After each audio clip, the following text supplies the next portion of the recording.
अस्सलाम वालेकुम नाज़रीन, मैं हूं अब्दुल अजीम। 7H न्यूज़ में आपका इस्तकबाल है।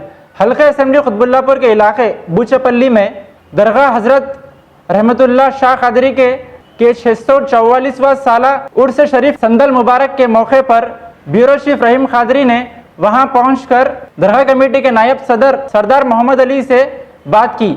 आइए देखते हैं ब्यूरो चीफ रहीम कादरी की यह रिपोर्ट। अस्सलाम वालेकुम नाज़रीन, मैं हूं Rahim Qadri, 7H news bureau chief.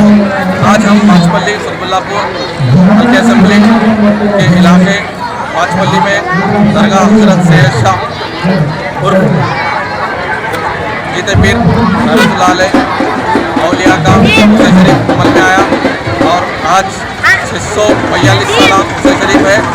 इस आज संदल मुबारक है।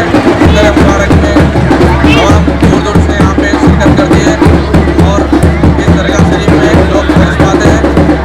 और आइए पूछते हैं कि मोहम्मद अली साहब नायब सदर दरगाह शरीफ के उनसे बात करते हुए हम इसकी तफसीलात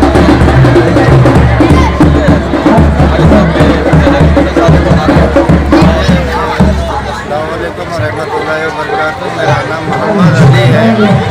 ये हज़रत सैयद रहमतुल्लाह शाह कादरी उर्फ जीते पीर रहमतुल्लाह अलैह के उर्स शरीफ मनाते हैं। यहाँ पे हर साल 17 शव्वाल को संदल शरीफ मनाते हैं। 18 को जो है 19 को जो है